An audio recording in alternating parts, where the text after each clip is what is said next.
Yeah, good morning all. Morning, it's almost coming to be lunchtime. So thank you all for coming. This is the second session of the Agile track that we are having. I am Sanjay Kumar with Comnet Group. We are an Agile transformation and coaching company based out of Chicago and Charlotte. The second speaker in our series is Summer Ficarrotta.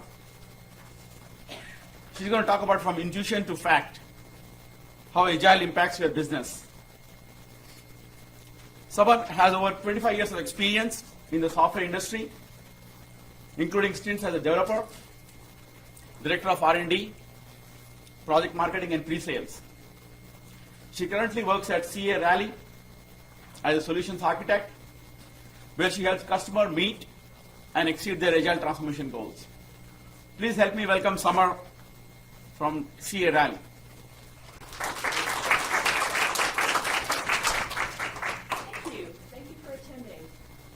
I want to start out with just a couple of things. One of them is that there was a question asked at the end of the last session, and I wanted to add just a little bit to that. And that was a question about what happens when we have fires happen in the middle of that release or sprint. And we've got all these nice plans, and we promised the team we were going to leave them alone. So the best thing, and from what I've seen multiple things. One of them is the takes and outputs and which works very well for some teams, but for other teams maybe not so well. And sometimes what I've discovered works well there is to, first of all, make sure you have some slack. You don't go to full commit. And then you've got a little bit of capacity left over for when that last minute or a big hot fire, a bug, something's down, whatever, you have some there. I've also seen work where, especially in when you've got multiple teams that are really delivering to the same value stream, is having a kind of a team on the side that maybe is doing kind of a Kanban methodology. And as fires come in, that team is dedicated to taking care of those fires that come in. And if it happens to be a slow period, they'll have capacity to pull stories in from that sprint iteration. I've seen all three of those methods work very well. As a matter of fact, have any of you in here had any other recommendations for that? Because at almost every customer that I go to, that is a question that I get asked. I'm always looking for new and better ways to help them with that. And I see some people I know have seen. Anybody? No talkers?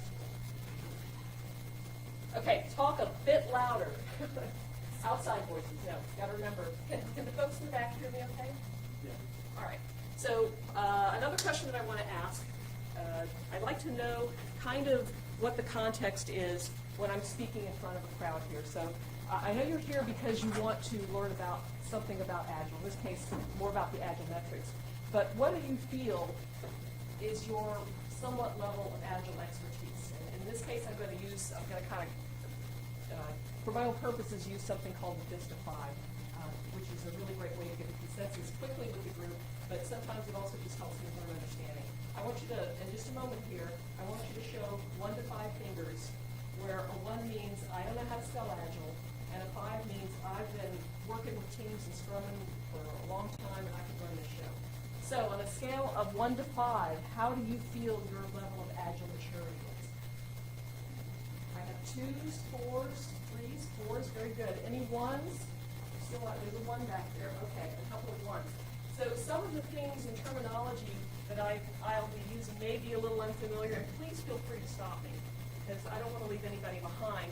And sometimes it's just a matter, if it's a different word, we can find a word that works better for you. So with that, I'm going to start in here. We do have a little bit in the beginning where we are going to talk a little bit about some Agile concepts, just to kind of level set us and get us on the same page there. So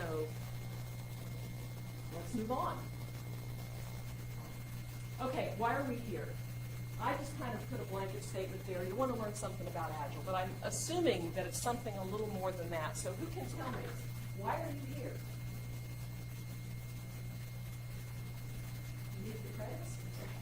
I'm working with a federal government program, and we're trying to get out of the waterfall method. And very few have been able to do that in the federal government, so we're trying to do it ways. We're in the process of just starting and getting everybody trained on that. You know, I really appreciate that you had the courage to be the first one to speak. So you get a reward. This is an Agile business book. It was edited by Bob and contributed by Bob Rowell. And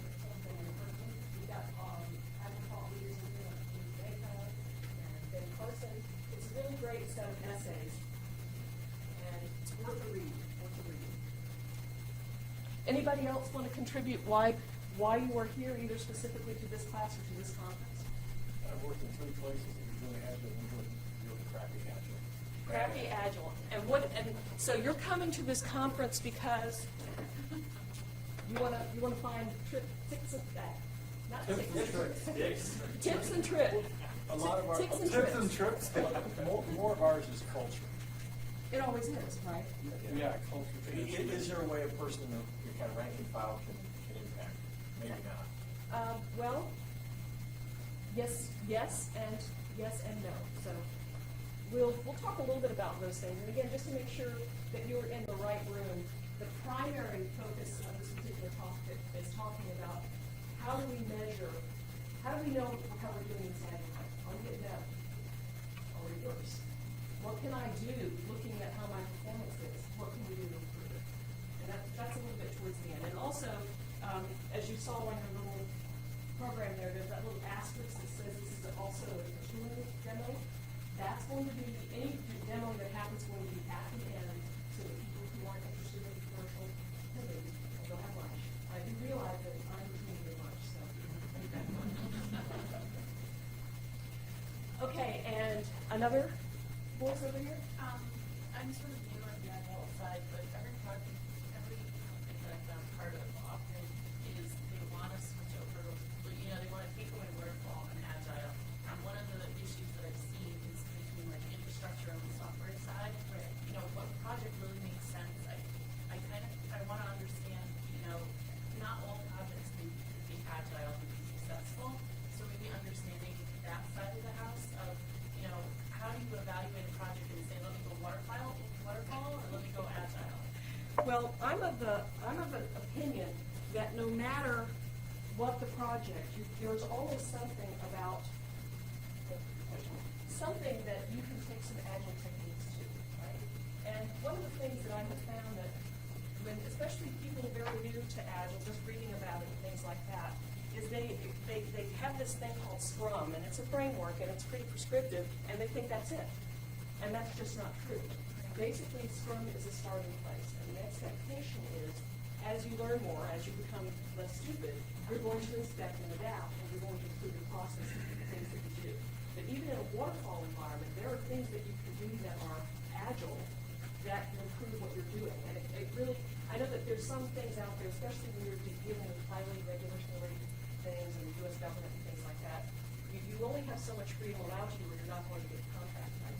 But in those cases, you can always try to move towards those things by doing things like, within the confines of your phase, having small batch sizes, having daily stand-ups, allowing the teams to pull rather than having the work pushed on them, and having the prioritization that's happening, absolute prioritization, because we do not have multiple number ones, right? There really is only one number one. And if somebody's telling you otherwise, they just don't want to choose. They want their cake and they want to eat it too. Okay, so let's talk about why we're really here, right? Let's bring the next slide up here. Everybody's getting instructed. That's the problem. This comes from a Forrester report. It was talking about executives who were asked the question, do you think your business will be disrupted by digital technologies in the next 12 months? And massively disruptive is here, moderately, and then somewhat. But you've got at least 60% think there's going to be some disruption there. And we know the story behind that. I mean, we see it every day. Who here had a Garmin or a Tomtom? Who still uses that for that? What's taken its place? And how long did that take between the time those things came out and started using them? A couple of years? It used to be that you could plan on about a good 15 years. Used to be. Before it got disrupted by your closest competitor. Once you cross that chasm, you were there, right? Now you get, it's about 2 years. And it's getting faster and faster all the time to go away. We see things like that all the time. Think about those of you who like to play games on your little on your phones. The game is the #1 seller for a week. And then it's gone. Who still plays Angry Birds? Gone. So we are here because we are getting disrupted.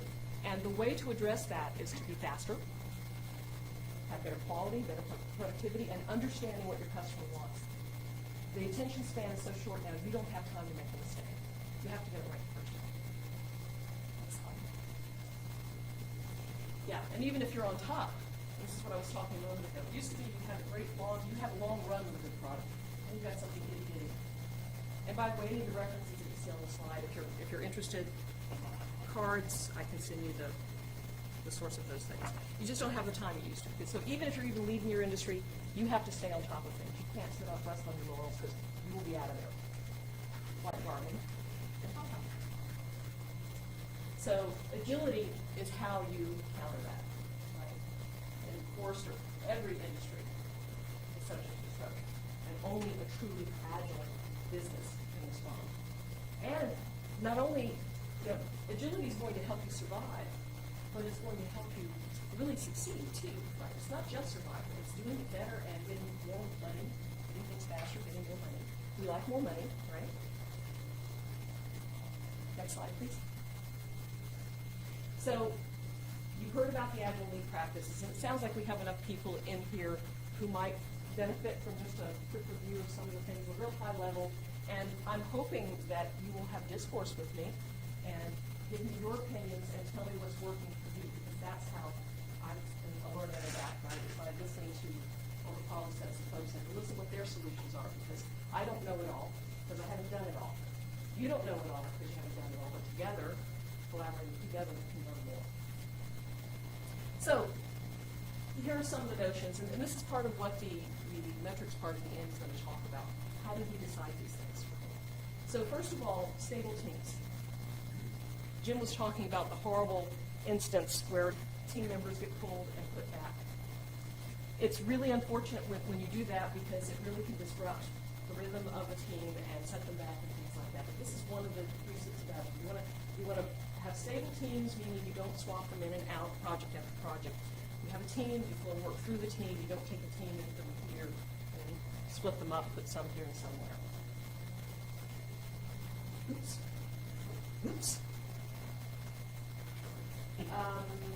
Yes, I was ready. Thank you. You do have that mind reading thing down. And here's another thing, and Jim talked about this as well, is instead of dealing with buckets of people, you deal with individuals, right? You treat them like individuals. You treat them with respect, and you actually listen to them. They're the ones getting the work done. Don't you think you should listen to them when they tell you there's a problem? If you've got someone that's a builder, a contractor in your home, and they're putting an addition on the house, and they find a problem with the electrical, do you want them to ignore it and roll over it? No, you want them to stop and say, fix this. So you can't just think of buckets of interchangeable people. Every person is different. They bring different skill sets and different experiences to the table. This is a huge problem. Too much work in process. I've almost never been to a company that couldn't find improvement here. Work in progress kind of started as a Kanban type of notion, and basically the thought is, instead of working on 20 things at once, you only want to work on 1 or 2 things at once. Jim talked about the focus aspect as well. I'm sorry, Jim. Sorry. And of course, the interstate is the consummate example, right? Traffic goes really well when you haven't gotten to capacity. So having slack is a really good idea, and not having too many projects. There's something like, if someone's working on one thing and then they have to contact switch it to go down something else, about 50%. Lots of research and studies on that kind of thing. And what ends up happening is companies will work on 10 different projects and nothing is done. They never finish anything. Whereas if they scope down to just a handful and prioritize them correctly, you'll actually get work done. You get something done really quick. Instead of getting almost nothing done after 6 months, you might get 3 things completely done in time to make to market. Does this all make sense? Have you guys all heard this? Am I boring you? No. Thank you. We like feedback. We do. It makes me know that you're not daydreaming about what you're going to go to the football game tomorrow. We're processing what you're saying, because the bottom line is when senior executives do not prioritize and you have all these things that you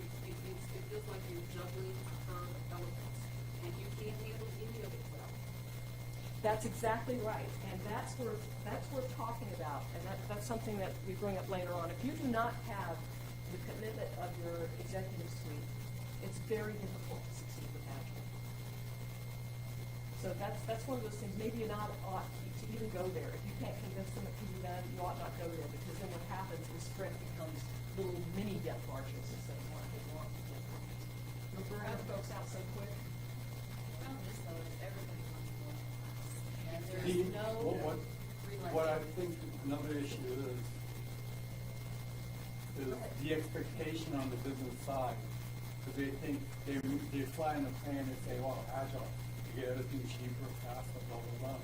But I know for a fact that we do a lot more planning up front, and things, you'll get something quicker, but you won't get a full product like you would in waterfall when you do your first delivery. You iteratively improve it, make it better, so on and so forth. But they're expecting the whole ball of wax all in one shot, and they expect it in 2 months. Yes, and that's. So setting the business expectation. Setting the to business reality. expectations, that's what we look. That's really huge, and getting to that point where you can actually convince the business that this thing is gonna work.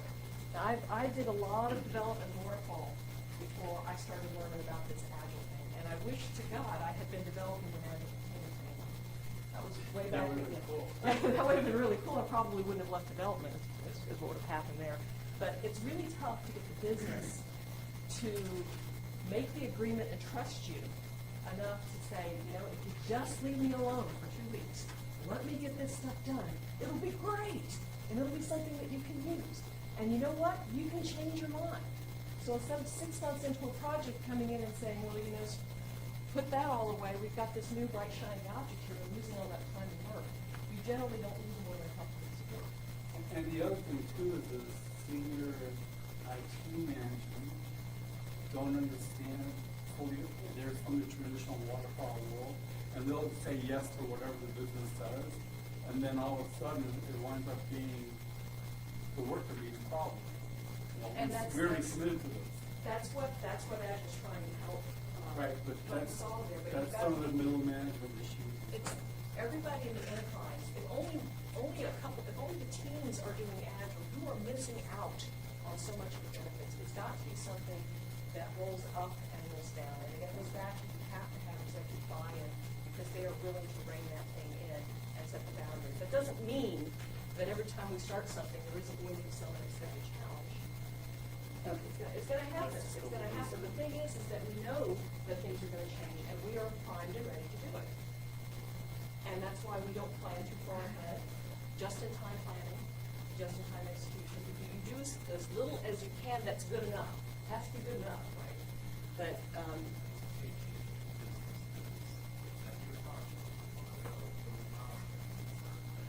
right, and to be honest, that's where a good tool can come in. If you've got the process down and you have a good tool that allows that information that's happening at the team level to be automatically rolled up businesses, then they can still get their visibility, and they're getting it because they're looking at it in real data, real time, rather than walking with people and saying, how you feel? How's that working? Good? Are you ready?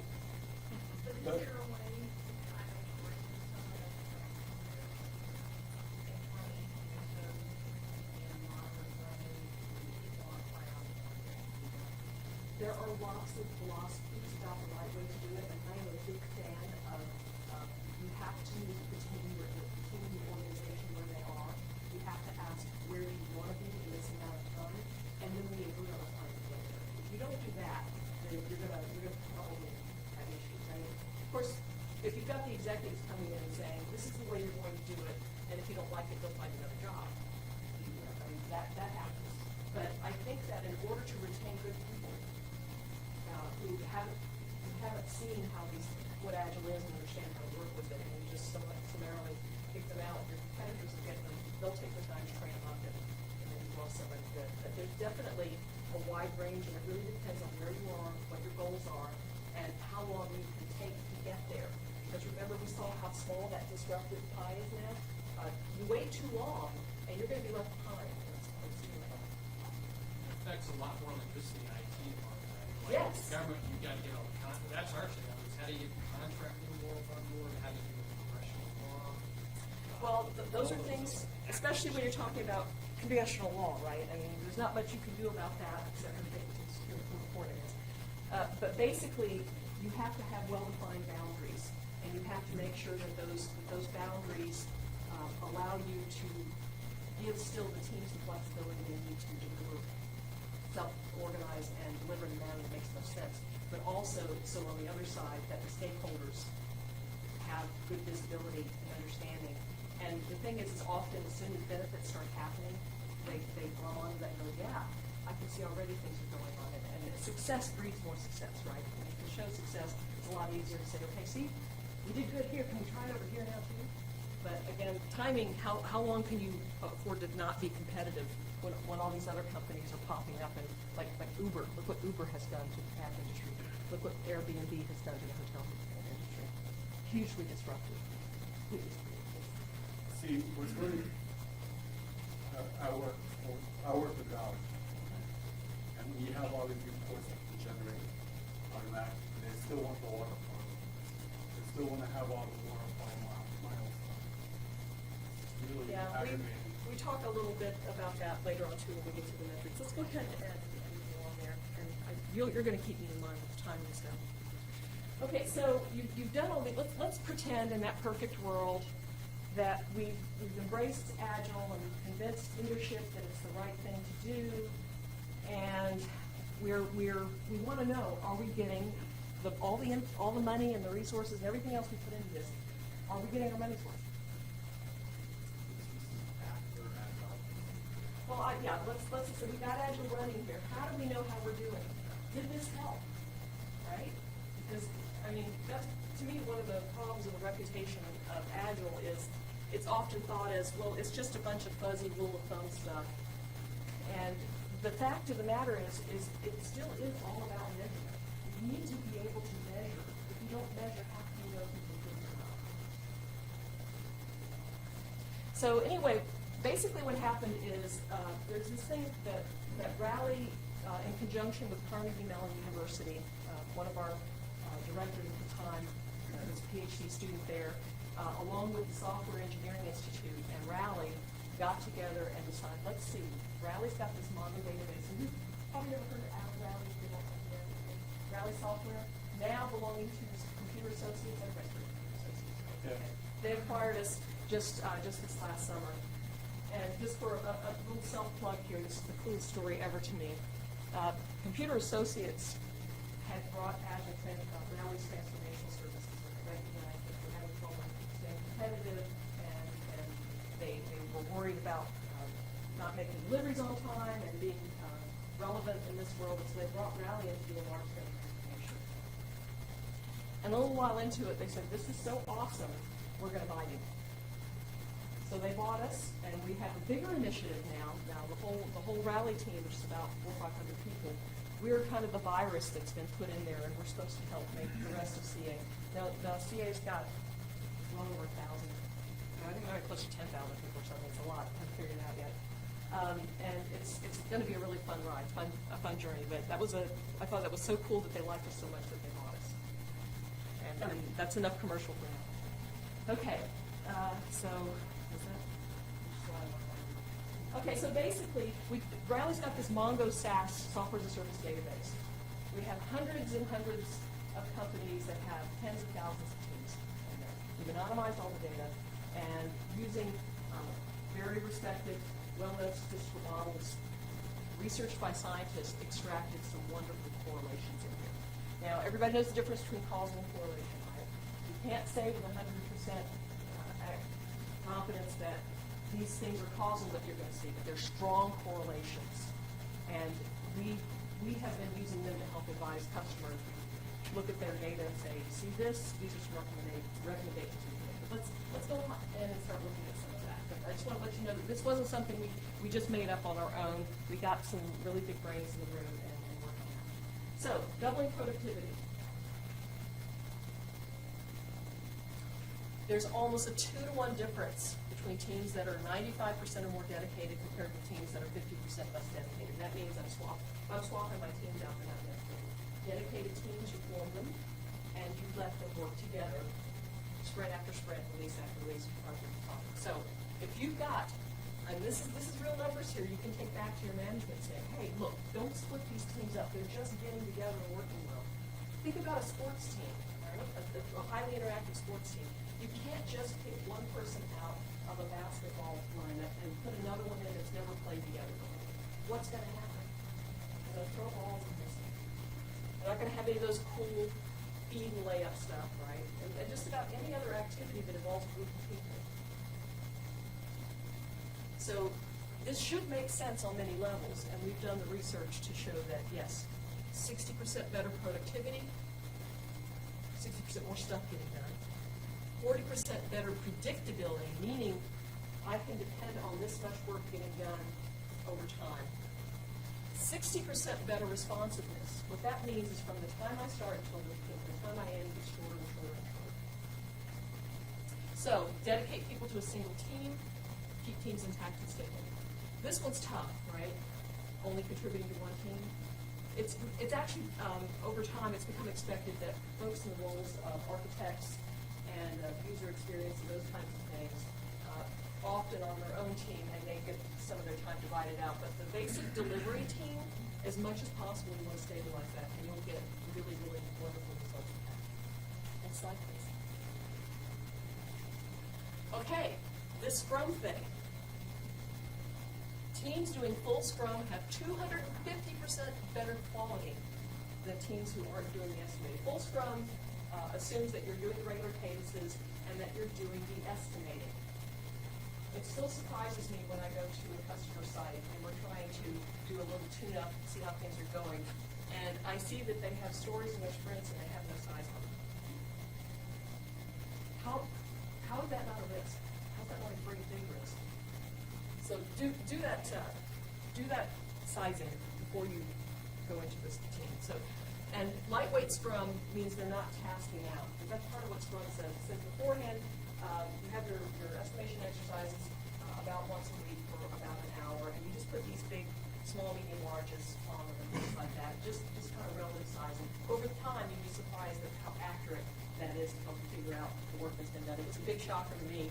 I didn't believe it the first time somebody told me that when you use the sizing stuff that after 2, maybe 3 sprints, you're spot on. I didn't believe it, but it's absolutely true. It goes back to only as much planning as you need to do. Full Scrum also asks you that once you get into sprint planning, once you go at the start of that 2-week iteration, the team together tasks out those stories that they committed to doing during that sprint. And if they skip the tasking, you can have better performance. We're doing more research into that. This was a bit of a surprise. But if you've got really mature teams that have been working together a long time, they can skip some of those steps. And I know for a fact that the developers at Rally, they generally speaking do the lightweight Scrum. They don't task out those stories to those little about a day's worth of effort things.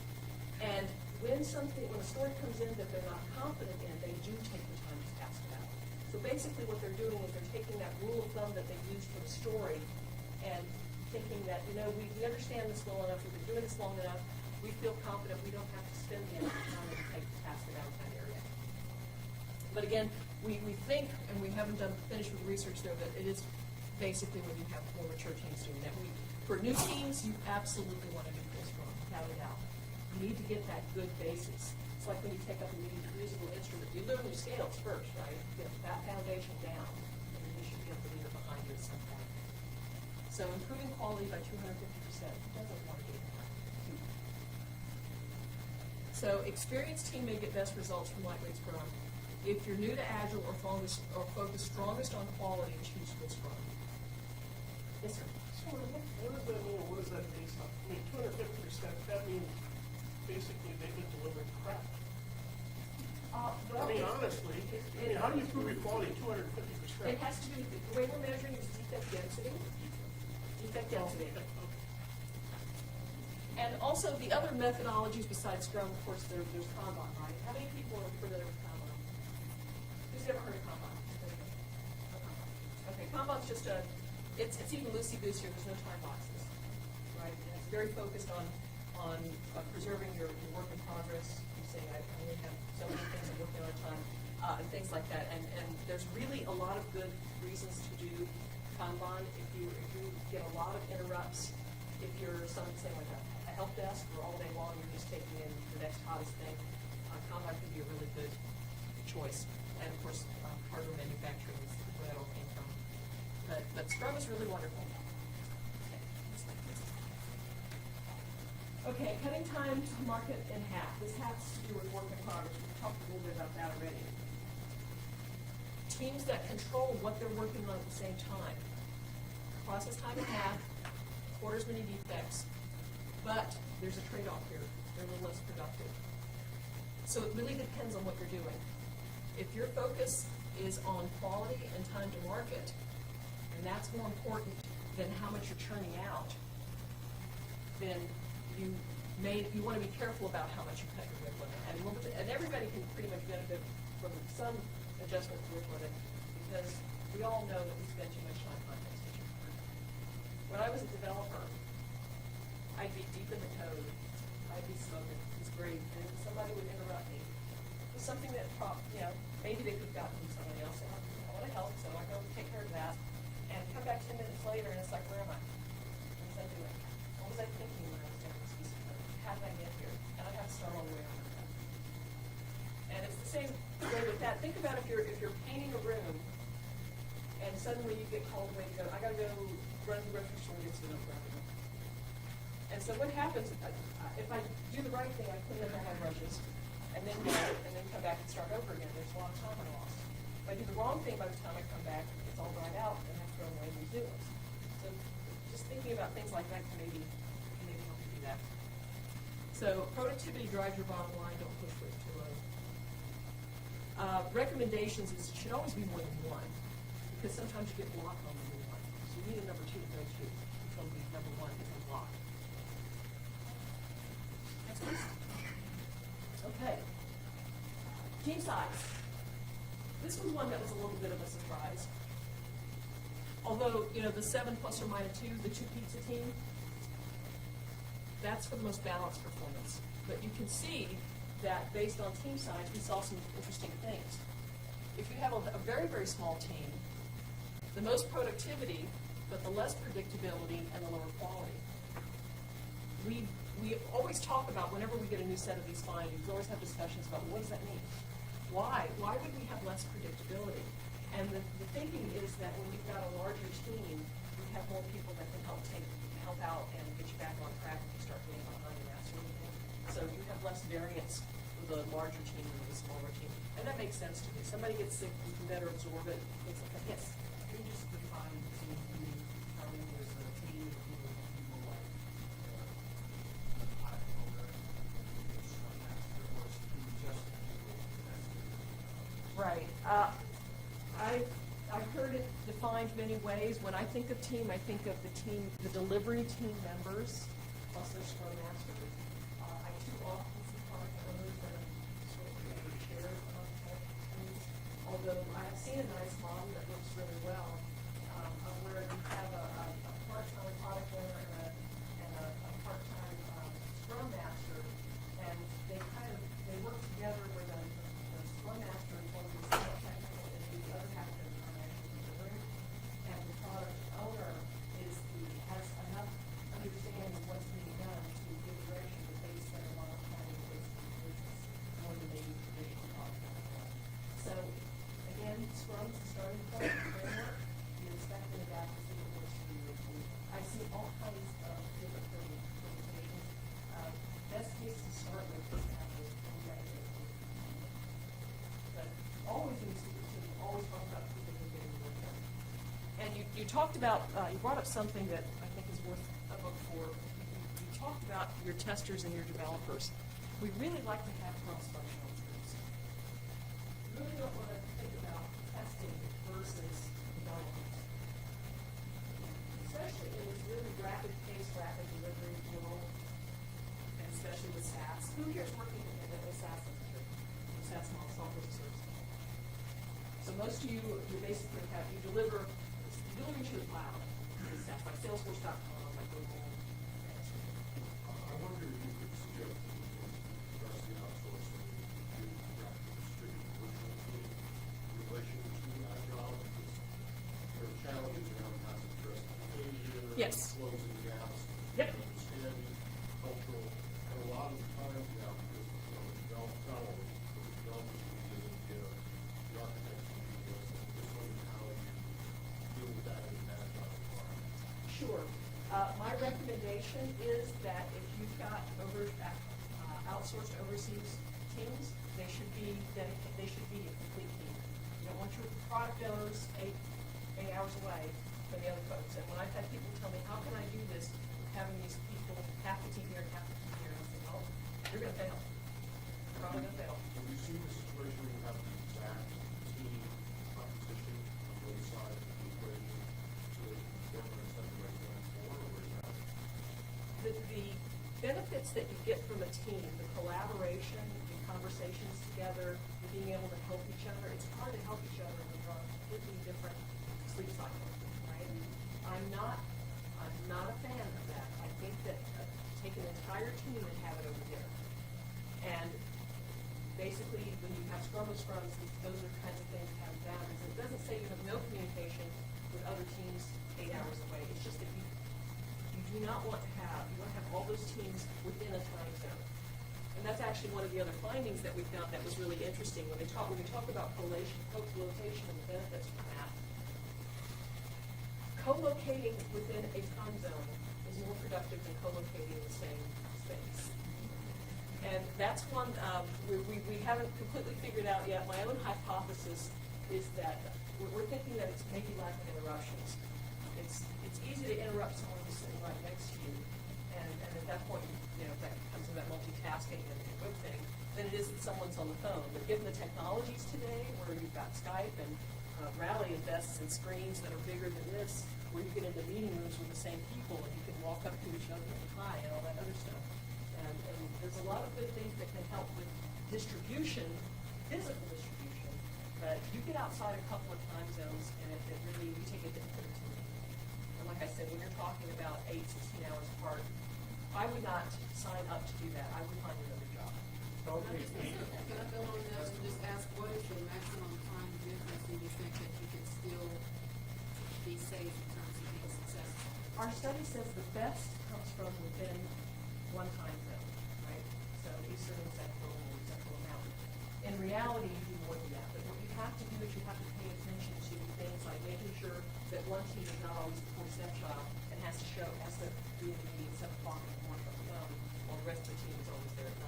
You have to distribute some of that pain. And you have to ask the team for their ideas of how are we going to make this work. Because they're the ones that are going to have to make it work. We can make suggestions and run experiments. I'm a big fan of experiments, Let's just try it this way for a week and see how it happens. We've been doing it this way, not so great. I just need to learn if this is going to help. So it's specific to your time, you still work, but you have to do the negotiations with your team. Right, and at that point, it becomes important to have a set of 4 hours where people can count on each other. So don't schedule meetings which have to be outside of 4 hours. And try to stay away from Friday meetings. It's just wrong on every level. Were there other questions? Now, in our case, it was, sorry. I don't think he's already on the phone. Okay. no, in our case, it works well, because even though there are other words, so during off time, they are in the support, and anytime, that way it works well in our program, even though it's a different time zone. Till Friday evening, we are doing the work or something, so until Monday morning, we cannot start work. But during that time, still they are working, so we can start the work, so that it works well. It sounds like there's an instance where it seems to be working. And again, we go back to, there are lots of things that work. It's how do we want to get the best? And if you can, and there's trade-offs. There are companies that say, this is the way we're going to do it, and that's the way to do it. And you have to choose whether that's acceptable to you or not. I've worked with teams that were across the ocean, and it slowed us down so much that that's one of the reasons I ended up leading development. I was not given any control when I was running a team over that sort of thing. I would say, this isn't working, we need to find a better way. And it was like, no, this is the way it is. And I said, okay, I don't do this anymore. It's not working. And everybody's got their tolerance of what works and what doesn't work. And to me, with the fact that we were doing waterfall and the slowdowns that were happening because of the issues with the time zones and with the meetings and with there were language issues as well, and that's something we need to make sure that we have to communicate to each other. And we got to the point where nobody wanted to be on the phone with anybody else. It was email or nothing, and everything was slow. And so I said, no, we can't do this. I can't do this anymore. But the older I get, the more often I get to say that, right? It's like, I've been through that before, I'm not going to do it again. I'm getting too old for that. Okay, some of the other discoveries that we had, these weren't as strong the other ones were huge Mongo correlations, these were strong correlations. The 2-week iterations, the best balance for performance. This one was a surprise. Longer iterations correlate with higher quality. And our hypothesis behind that one is that the teams that have longer sprints generally have some hardening going on at the end of the sprint. They had more QA going on after the previous sprint. Again, that's what we're thinking. We haven't proven that out yet. Shorter iterations correlate with higher productivity. That makes sense to me because that kind of goes back to the WIP. You've got a smaller amount of time, you're going to work on less things, right? And here's where we talk about distributed within the same time zone to have up to 25% productivity. That's not as strong as some of the other statements we've seen, but that's depending on what your budget is, that could be huge. Better than across multiple time zones, better than in the same building. That was the one I was saying, what, really?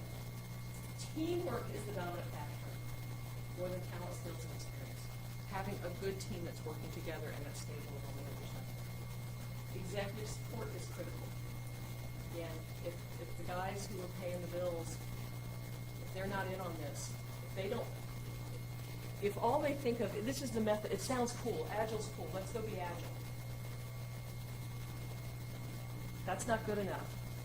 I see the value here, my business is behind, I've got people innovating the crap out of me, and we're going to run a business to do it. I understand that and see that. How am I going to compete in this market?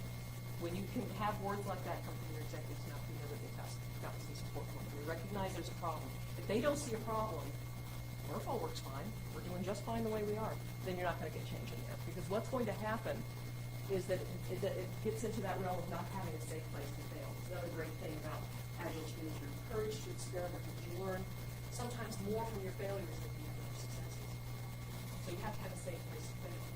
Which means that when something goes wrong, you call it out and say, how did this happen? What made this happen? What did I not know? What did I get taught? How did I get smarter? And then you take that information and you improve the next time. Incorporate your learnings into the next iteration.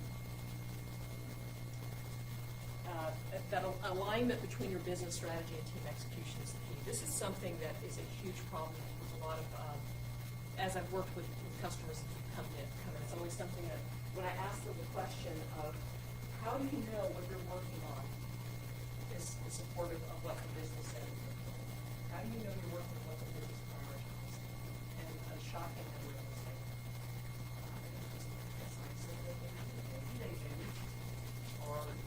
And frequently when I talk to the business, I say, how do you know what development's going to be? They always say, I don't know. I'm trusting somebody to do that. You need that. You need to understand. It needs to go both ways. Teams need to be able to look up and say, that's the big picture. And the business needs to look down and say, I can see how that's going, and if I'm going to make my delivery now. More testers lead to better quality.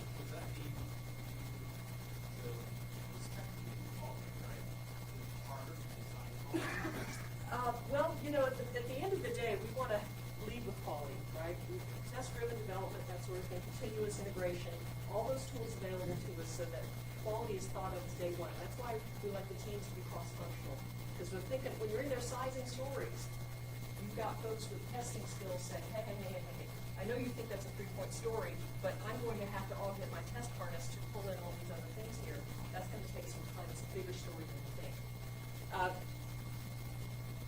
When they say where's productivity and responsiveness, basically when you've got a lot of time being spent on quality, if they're a bigger portion of your team, it makes complete sense to me.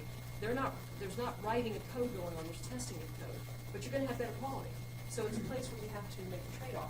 In a lot of these things that we found, there was often a choice to be made. If you want to be more productive, try this, but keep in mind that it might impact the quality. And it really depends on what your business unit is, right?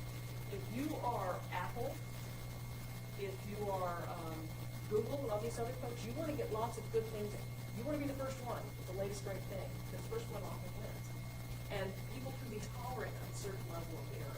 Now, I'm not talking about it goes out there and nothing works, but that'll turn people off quick and they'll just move to the next one because someone else has figured it out.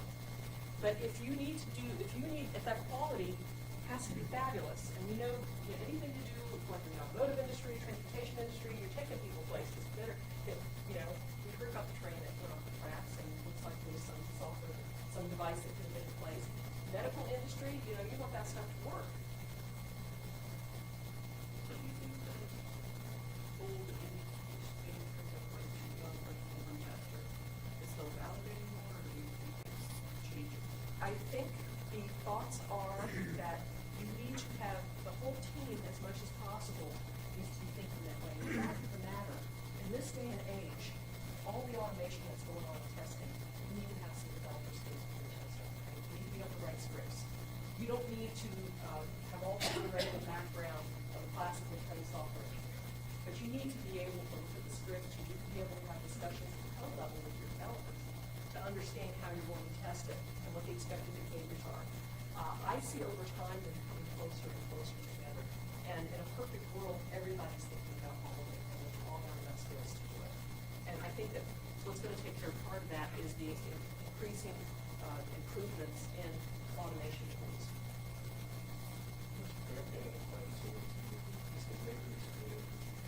Yeah, and Amazon does the same thing. Being a practitioner of crappy Agile, we're lucky to do every 2 weeks, and it's not very good. So Well, what do they do in this? They are doing continuous delivery like Rally does, and basically what that means is that every time a piece of code is changed, in this case an integration, it kicks off the build codes automatically. My nephew checks some stuff with Google, and if it fails, there's doing that. Computer calling me. That's good. Now, I wouldn't want to work in DevOps. That's you got to get up at night too much. Question about the previous item. How do you improve visibility in business? Well, Joe talked about that earlier, and that's when in the release planning ceremony you bring the business in. But that's where you start. But also it's making sure that the business has visibility into what's happening and making sure when you have those 2 iterations and you have something to show it to the demo, involving it as much as possible. At Rally, we have a feature set, something that's actually asking someone to do it. We ask on we always know that we talk about it all the time. We know who's passionate about it. People submit requests and things like that. So we'll go to the folks who express passion and say, we need to require to do it. And then we work with them. They'll give us suggestions, we'll work on it and say, now, this. That's great, except we could use this. And we do it with 4 or 5 customers so that we can get more than one point of view. And then we do that until we're ready to put it out towards more massive achievement. For anything of any size, you need to do some preliminary conversations, maybe wireframes, pieces of paper. If you just do it though. All of them are the those higher level things like release planning and annual planning. At Rally, we actually bring our customers into our quarterly steering and annual plannings. Well, it's business too, like if I work or work with technology team that they have their own business team, they communicate with some of the communication. Then you show the careful what I said, it was kind of, Big topic. yeah. Yeah. Like, we can say we strongly want to have it like 30 people, and every sprint, it's like a demo we want. So, they go, they like it, and then, it's a long topic, because usually they don't want to, then explain to them why they need it over and over and over, and go, oh, now I get it. What's in it for me? And then sometimes delegate it to the product owner, the PO. Well, again, trying to get that buy-in is really tough, and that's one of the, when I have that kind of resistance where I don't want to show, let's just try it. Don't you say experiment? Experiment? I want to know the result. So let's try an experiment. How about just for 2 sprints? Just use 2 sprints. If it doesn't work,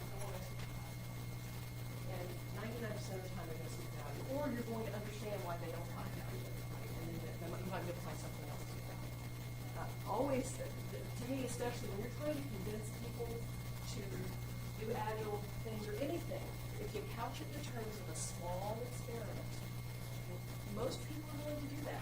They just look at, say, you're asking me to change my whole life? I've been doing a waterfall for 20 years. I'm almost ready to retire. You want me to change? Well, let's just try it for 2 weeks. Or let's try it for a month.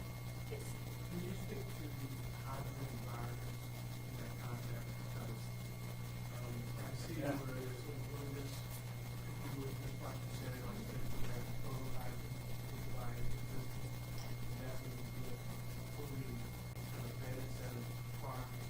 But then the other parts of the organization are not quite as ready Yep. to go to, agile, especially like testing, together back end pieces.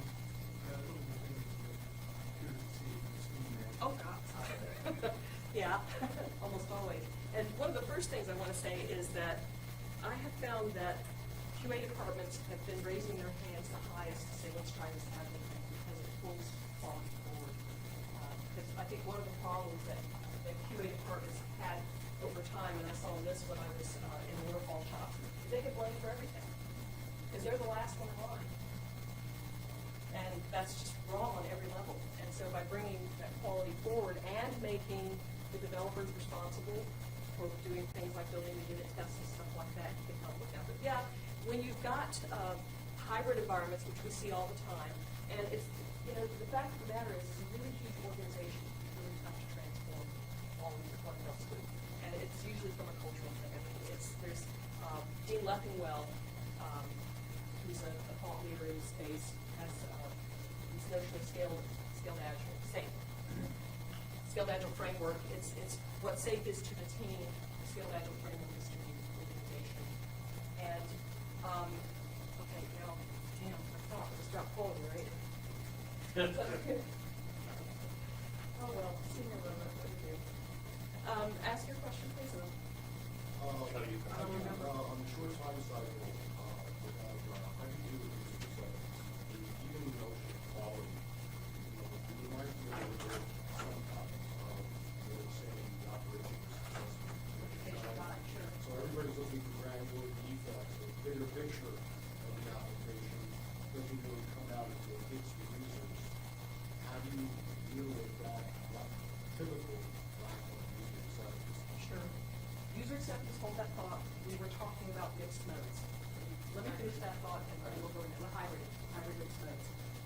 The fact of the matter is a big bang it can be really tough. You need a huge amount of support from the CEO. You can't do a big bang without a whole executive suite being in alignment with that.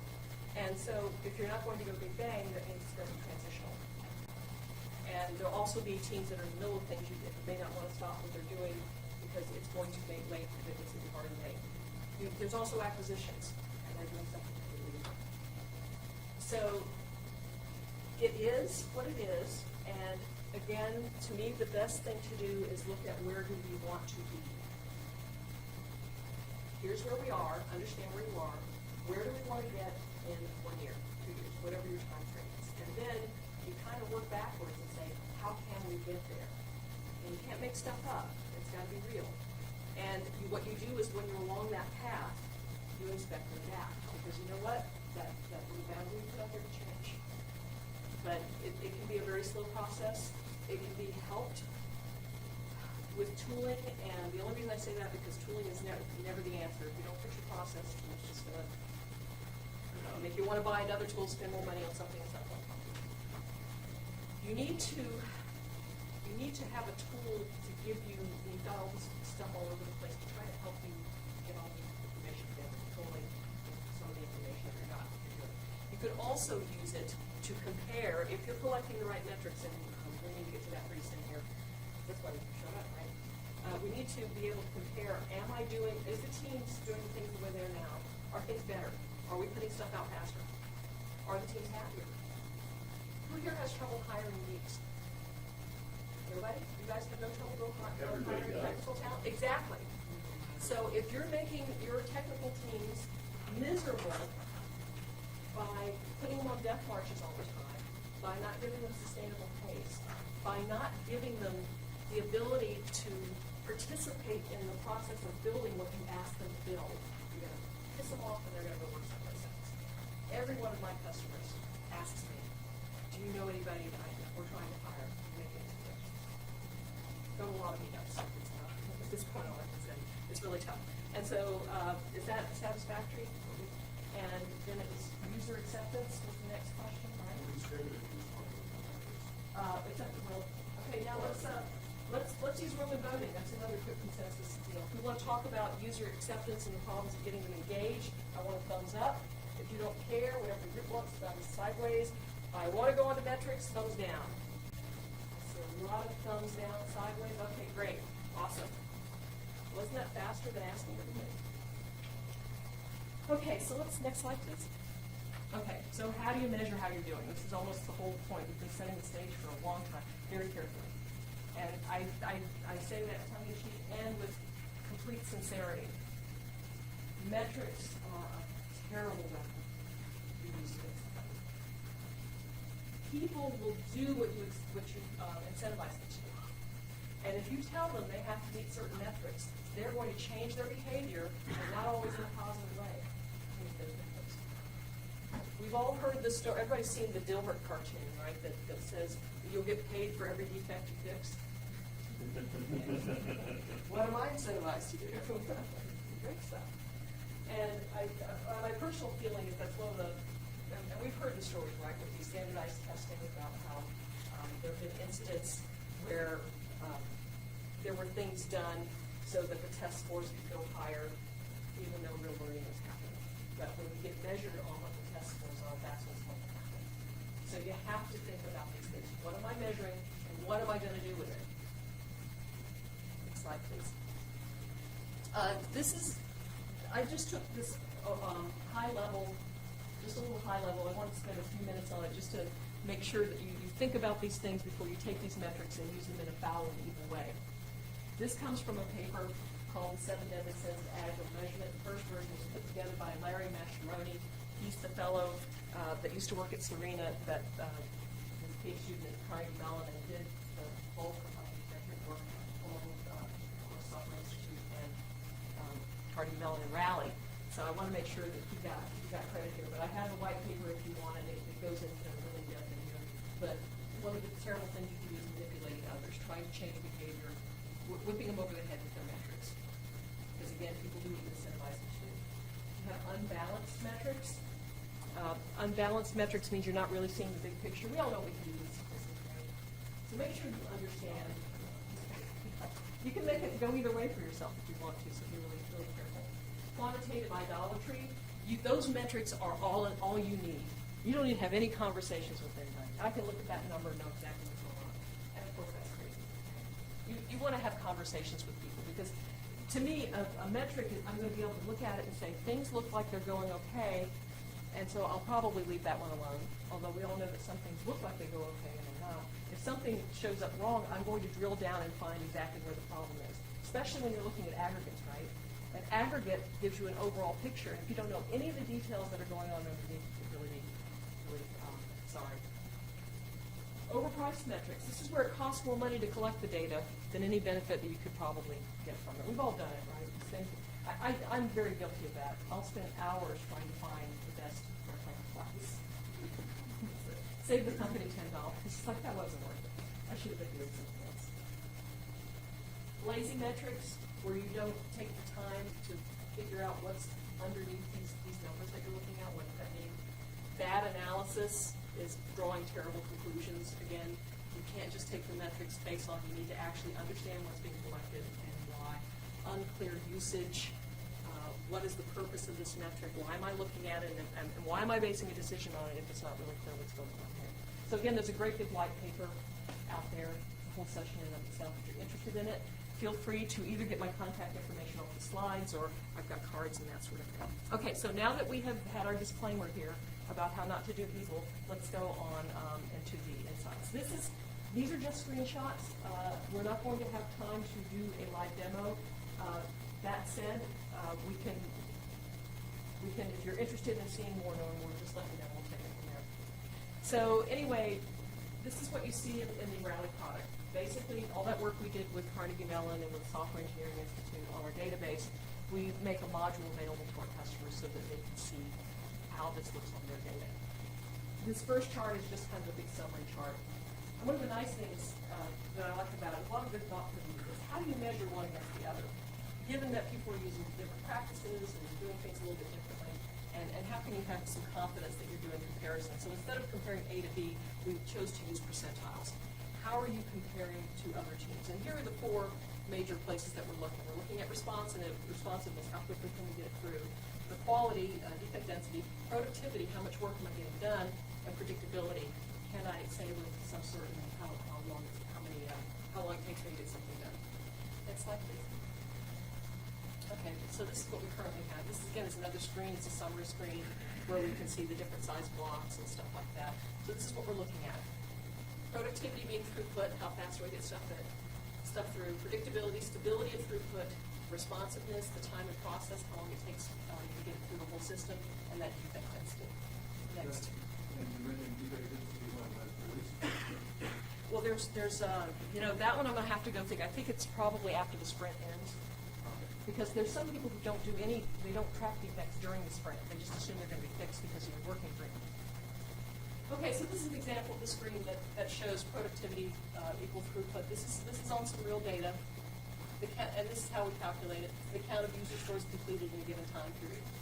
And you may say, but user stories are big, whiny sizes. I can't tell. And just like Joe pointed out, you like to stick with the size of 2 to 3. So that averages about right. And we find that over time, teams tend to normalize on their story sizes, especially if they're doing common art. But teams have been together a while, they usually have to they're really good at doing about the same size of stories. And that's why the count is going to work for us there. And here I can see interesting information. My team was really productive right here. And then it dropped. What happened here? At this point, I would be able to drill down in there and try to figure out what happened. I know for a fact this data is from 2012, November 2012. I know what happened here. This was actually the team that built this. They don't emphasize the team. So, but notice over time they exceeded that. So it was an investment they were willing to make. Now doubling their team size, I think, was going to be about 3 to 6. But still, there's a huge immediate cost for changing team members, either adding new ones or swapping them out of the way. Next slide, please. Thank you. Predictability, stability, and throughput. How consistent you are producing the same amount of work. How important is it to you to have predictability with your teams? I mean, if they say, I will have this done in this release, how important is that? And you can have confidence. That's what happens. There you go. So if you can see about how your team's doing, you also come up with this, like this cone of certainty, right? I know that chances are really excellent that I'll have it done in this amount of time. And again, if this looks good, right? We had some uneasiness happening here. We had a big spike in productivity here. I haven't dug down there. I don't know what that is. And then it levels off. Maybe it gets better over time. That's the kind of stuff I want to see. Next slide, please. Time and process. Same thing. You would hire is better. Here's another place where we had a dip. Over here, let's see. That was 2013. I think that's when we Rally went public. Lots of distractions going on here. And next slide. And then there's the old defect density. I did have someone challenge me once and said defect density is useless. And they had some valid points, but I think it's something that you have to look at along with other measurements as well. Every measurement you look at, and some of that's covered in the 7 deadly sins, you need to take it in context. Because without context, you can draw very wrong conclusions. But anyway, again, it lets you see literally over time. And in the product itself, it allows you to do some drill down so that you can get down to what sprint, what story, what do we think happened here. And hopefully your teams are doing a good job in retrospection, keeping retrospective notes. So once the tool helps you identify the time frame of the problem, you can go back and look and see what's going on there. What did we learn then? Did we learn something then? If we didn't, maybe we ought to start digging into it. Next slide, please. So here comes the commercial. You're ready. Where do you start? it would be lovely to be greatly agile and be able to measure it. So next slide, please. And Forrester has some strong words. It's not a question of whether you will adopt agile, but how soon and how broadly. If you charge into it wrongly, you will be an untimely but very predictable. You're doomed. I mean, we're seeing companies fall on the wayside all the time. What happened to Borders? Whoops. Where are you at? Where's Blockbuster? Where's Garmin? So we suggest that you don't go it on your own, that you don't do it by yourself because you can't afford to do it wrong. Next slide, please. And we have software solutions, technical services. We start transformation on about 1 new company a week. We've done well over 200 transformations. We know what we're doing. We've been very successful. We've got the pedigree, we've got the customers who will meet with you and tell you Bank of America accountants or whatever. So, that's the commercial. I think we're done. With 1 minute to spare. Am I good or what?